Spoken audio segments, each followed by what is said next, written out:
Hey guys, Kyle, the Death Knight of Anime here, bringing you my review for My Hero Academia, Chapter 281.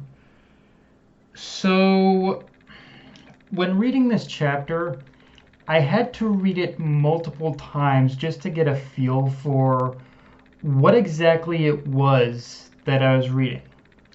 And I think it was through like the fourth or fifth read through that I realized for me, this is the pinnacle in which I've ever sympathized and to a certain degree even agreed with for Shigaraki, because here's the thing, even if we would even if we try to disagree with him all we'd like, he's also 100% right.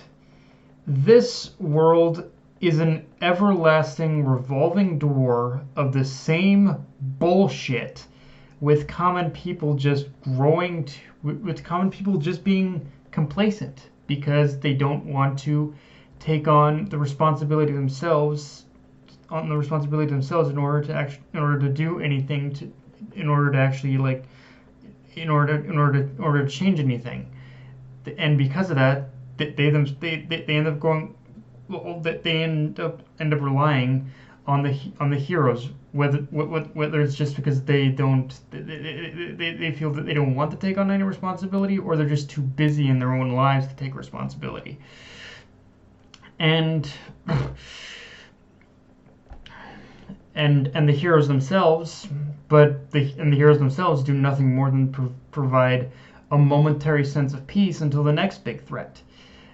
It's like I said, it's an ever revolving door of these two opposites, just kind of playing ring around the rosy with each other. There's no, it's the same bullshit it's the same bullshit without either side ever making any change to the actual society themselves.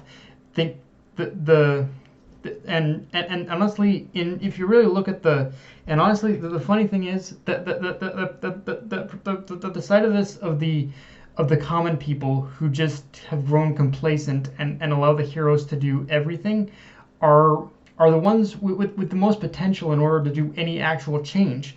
But again, because of how the society is structured, they've grown accustomed to it, and to a certain degree, I think they even enjoy how things are going. So in a way, they just kind of let things pretty much stay as they are. In some ways, this is weirdly one of the most meta. This is one of the most interesting chapters to illustrate kind of how life in general works. Like we as a society always kind of rely on other people in some form or fashion, and we don't really want to, and we go complacent without ever trying to take any responsibility. We lump this on politicians, we lump this on anyone. So yeah, it's kind of meta in that respect.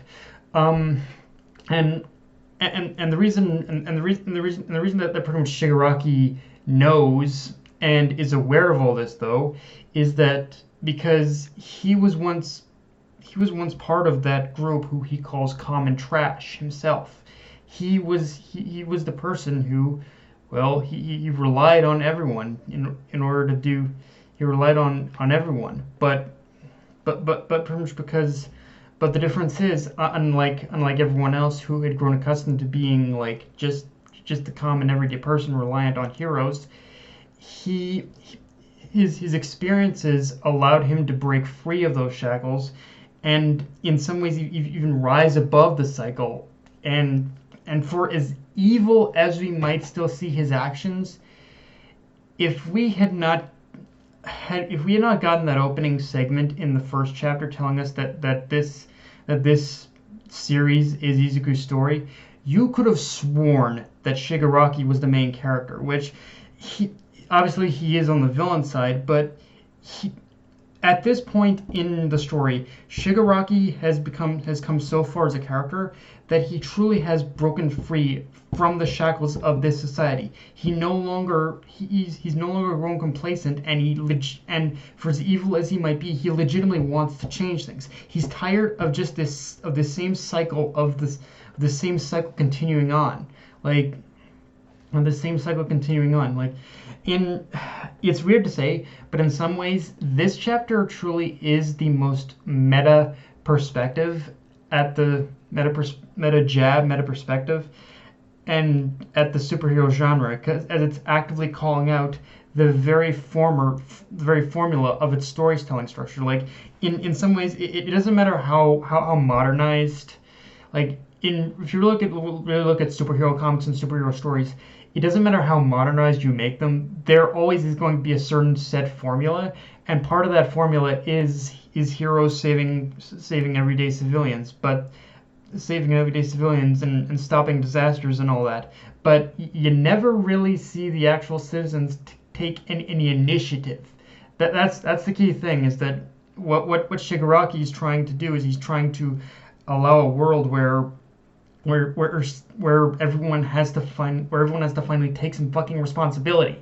That's the key. Some initiative and some fucking responsibility. That's the one thing. Like, just stop relying on everyone else. So yeah, in that respect, it's kind of a very meta chapter in that respect. And for as much as I love Nana, I really can't let her off the hook with this chapter, because this chapter just further exposed how, despite her absolute best intentions, every single decision Nana has made was wrong. Like, I'm sorry if anyone disagrees with me, but if you really look at what she's done, and don't get me wrong, it was very sad. It was a very sad moment in order to see her make the difficult decision in order to give up her son Kotaro. But if you really look at this chapter, it really shows that every single decision she made was just absolutely wrong. Every single decision she made was just no. Just everything she did, no. It was wrong. You shouldn't have made it. You just really shouldn't have. Like, if Nana had just been there for her family, maybe it would have played out like she said, with All for One targeting Kotaro to get to her. But at the same time, by not doing anything either and choosing to isolate herself off from her family, it helped to create the current situation as it is now, on top of having made an even bigger monster out of her own grandson in the present. Like, I'm not even joking. At this point, Shigaraki is... Don't get me wrong, Shigaraki, he's kind of like a very dark... He's a very dark representation of heroism at this point, but at the same time, it's like... it's one of those things where by not doing any, but at the same time, all for one, but by basically letting things play out as they have, she basically allowed Shigaraki to become the monster or person he is. I mean, obviously there's the argument of we're all still responsible for our own actions and everything about that, but here's the other thing. When it comes to how our environments affect us, we can also be affected very emotionally, and those who can and those that are there for us emotionally can also affect who we become as a person.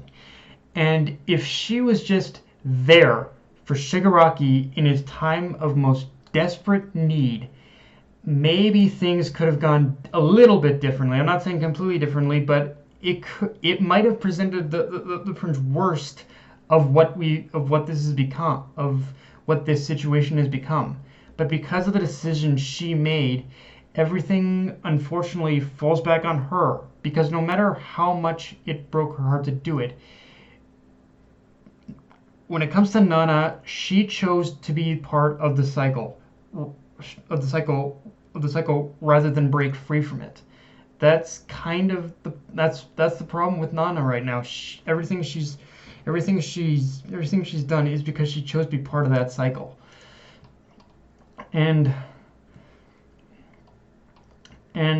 But at the same time, it's like when it comes to Shigaraki now, like I said before, everything he's done, it's very hard to disagree with him, because in a lot of ways, with Shigaraki, he's become the almost truest hero of the story because he's broken free. Whereas with Izuku, he isn't really the hero of this story yet because he is yet to do the same thing that Shigaraki has done and break free from this damn cycle. Like that's I think the biggest thing as to why I consider like Shigaraki to be like for as much of a villain as he still is. That's why I still consider Shigaraki to be the true hero of this story because in be like I consider Shigaraki right now to be the truest form of her, the truest and in the weirdest way the truest form of heroism almost because he's broken free of that cycle almost. Or now, so yeah, like it's dark, but he is like he's the truest hero in this story. Um, Now, let's talk about the ending. It was supposedly Shigaraki holding onto the quirk destroying bullet, because, yeah, with this reveal and this setup, it has all the markings of Aizawa being the next one to lose his quirk, which, yeah, was definitely something I knew was only a matter of time before it happened, but I also want to explore something else. Let's just say, for argument's sake, that Aizawa isn't the one who gets shot by the bullet. The other one who because with Horikoshi, you basically know that the guy loves to throw us for a loop. And for instance, let's explore another option just in case Horikoshi doesn't go with Aizawa.